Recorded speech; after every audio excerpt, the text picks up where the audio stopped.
Hey everyone, welcome back to the channel. Yesterday I was able to check out Spider-Man Across the Spider-Verse, the long-awaited sequel to Spider-Man Into the Spider-Verse, and I'm a little sad, to be honest with you. So I got done recording, I got done doing everything, I was starting to make a thumbnail, I was starting to do everything. And I was trying to make this video trying to do like something where I'd change some stuff up, and none of that worked. I went to go get some stuff for my thumbnail, and I went to go edit it, and I come back to my video and my recording, and it had been deleted, and I'm assuming it just glitched out and it didn't save. So that's frustrating. Yeah. So this is going to be a really laid back review. I had a much more prepped review, and I'm really sorry. I tried to recover it. It didn't work. So I'll be as energetic as I possibly can, but it's a little frustrating. I was trying to put a lot of effort to that review. I think I had like a 20-minute review. We'll see if we get to 10 minutes here. Just little heads up. So starting with the positives for Spider-Man Across the Spider-Verse, I think the story and the character work is great. As I said in my deleted video, I think that this is the best story and character work, or at least story since in plot we've seen in comic book movies since Logan, and that's not hyperbole, I genuinely do. And this is the best character work we've seen in a comic book movie, arguably since Logan or Avengers Infinity War and Avengers Endgame. And once again, no hyperbole, I genuinely think that. And so I think that what makes this film that so great is that this film isn't just a fantastic comic book movie, it's a great movie. And so I think this film is going to work for a lot of people because it has a great story to tell and it has a purpose. And, I touched up on it a bit earlier in my other video. I think that the relationship between Miles and his mom is really cool here. The relationship mainly was focused on between him and his uncle and his dad, the first one. His main familial relationship is focused on him and his mom for this one. And I actually think that is really cool. Because I've said this before, no one loves a son or a child or a daughter as much as the mother. No one. I genuinely believe that. No girl, no boy, nothing. No one will ever love them as much as their mother. And I believe that. And there's things in here where Miles' mom is being hard on him, but it's because she cares about him. And I thought that was really fascinating. Gwen is one of the standouts here. Gwen she is maybe the co-star of the film, where she gets a lot of character work to do, and this is her movie, I'd argue. She's the co-star, maybe even the star of the film, and she has a full arc in this film where there's stuff that happens with her father that I think is just heartbreaking, and they both make mistakes, and it's quite a cool little experience. And I think that Haley Steinfeld was perfect for this role, and I actually would like to see her in live action as Gwen Stacy. From there, I think that the most fascinating character in Spider-Verse franchise right now is Miguel OHara, or Spider-Man 2099. Now, this is a character that I am familiar with, but I was not over the moon about him. He's a cool character, but I've never been that big on him. And oh my god, he is great in this film. he is the most fascinating character, where has such this totalitarian view where he's right and no one else is, and everything that everyone else thinks is cast aside. He thinks he's doing the right thing. But it's very unclear. And his kind of motivations are very interesting. And he's the most tragic character in this film, where he has lost things multiple times. And I'm not going to say how, but there's a segment in the film where he explains his backstory, at least part of it, and it's heartbreaking because you see what happened to him and maybe why he's like this. And I don't think we've gotten the full backstory from him, but he's a fascinating character. And throughout the film, especially when he's fighting Miles, he's so rageful. And he's got so much anger just built up inside him, where he's essentially at one point killing this kid, or at least trying to. And he's going after him with everything he's got. And he's genuinely scary at times. And I think that's what's impressive, is that he is not here to play around. And I'm not going to call him the villain, but he's an antagonist because he's interesting and he is brutal. And not all of his rage and not all of his anger is built towards Miles, if you know what I mean. It's not about Miles, it's about other stuff that he's aiming at Miles. And I think that's fascinating, and I hope that we get more of him in part 2, Beyond the Spider-Verse, next year. Obviously, the animation here is fantastic. To me, this is without a doubt the most visually stunning film I've ever seen when it comes to animation. There's stuff in this film that I didn't even know you could do in animation.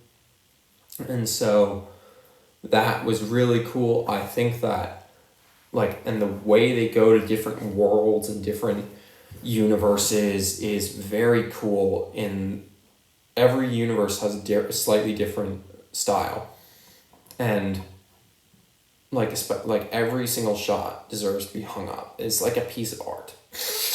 And I mean, it's just very cool, to look at, where every moment I was looking at, I was dazzled.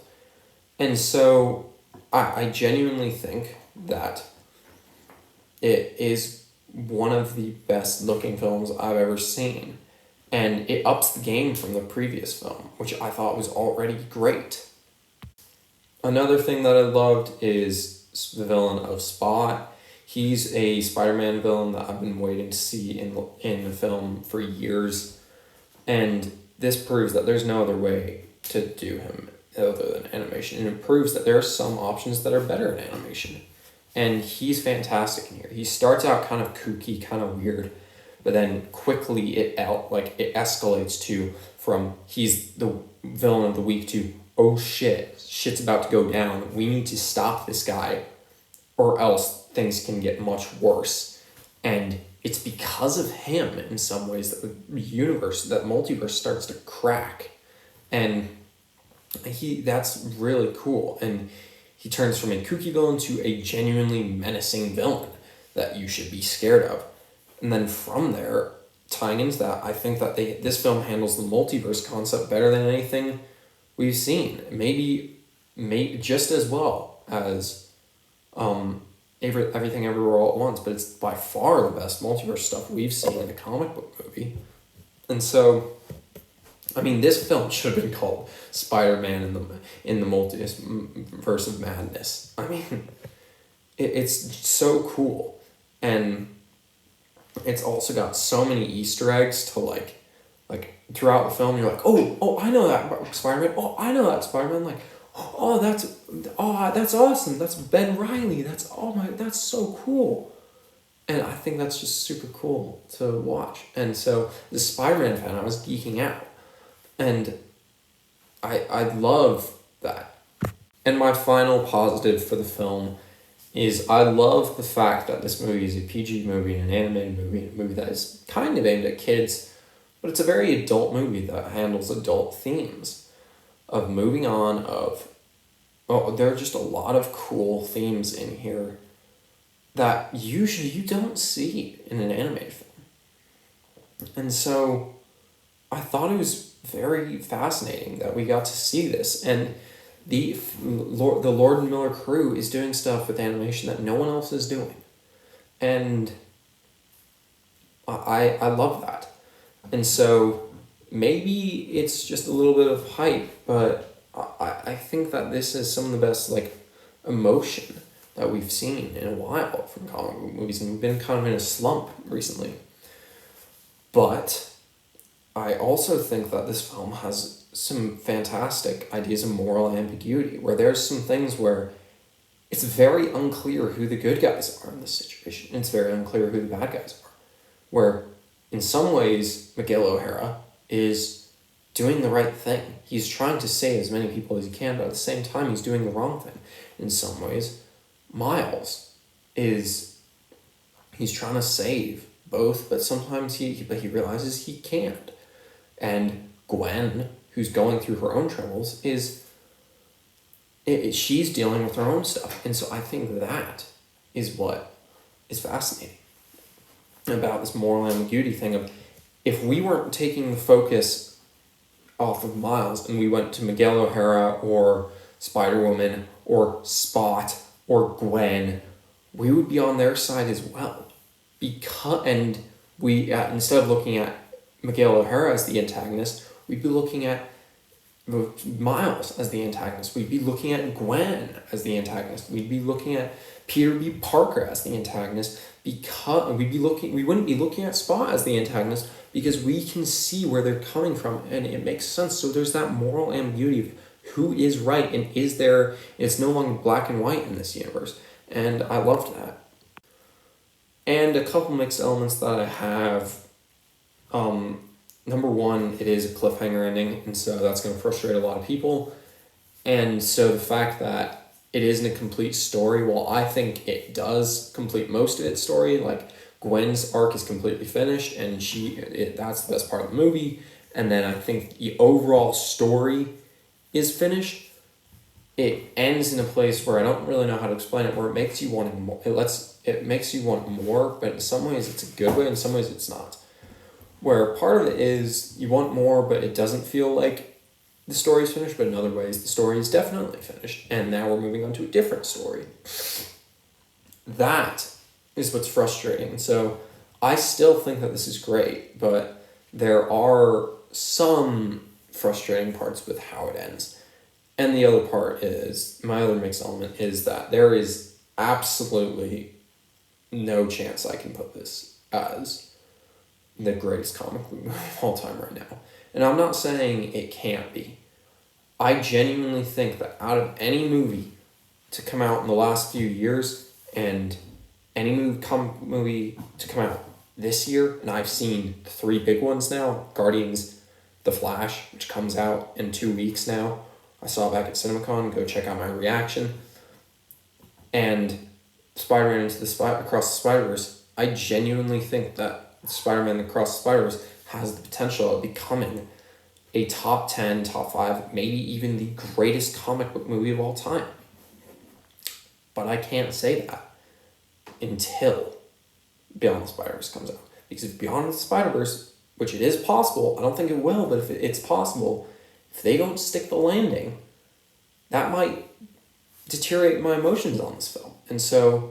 And I also have to give it a second watch. I've only seen it once. And so maybe this movie is, maybe this film is gonna become one of my favorite comic book movies of all time. But I can't say that right now because we haven't gotten the full story yet. So overall, for me, I thought Spider-Man Across the Spider-Verse was a fantastic film. It's easily in my top 5 favorite movies of the year, or top 6. I think it's a great film, but I can't say it's one of the best of all time right now. Give me another watch and a couple more days to think about it, and my mind might change, or when Beyond the Spider-Verse comes out. But I think it's a great film. It's neck and neck with The Flash and Guardians of the Galaxy right now, my favorite comic movie of the year. And so I absolutely think you should go out and buy it. And go to the theater and then buy it when it comes to digital or to Blu-ray. Please I think there's very few people that won't at least enjoy this movie. So thanks for watching this more laid-back review. I am truly sorry that this couldn't be a more in-depth review. I tried. It just wouldn't work. I tried to recover my video and it's completely gone. I don't know where it went. I'm assuming my thing just lagged and it just went away. It's frustrating, but whatever. But thanks for watching this. Please let me know what you thought of Spider-Man Across the Spider-Verse in the comments below. And I'll see you guys later. Bye. Oh, and by the way, I will try and get new videos out on Spider-Man content over the weekend. We'll see. Sometimes my stuff doesn't want to work, as you've seen already. Thanks for watching. Bye.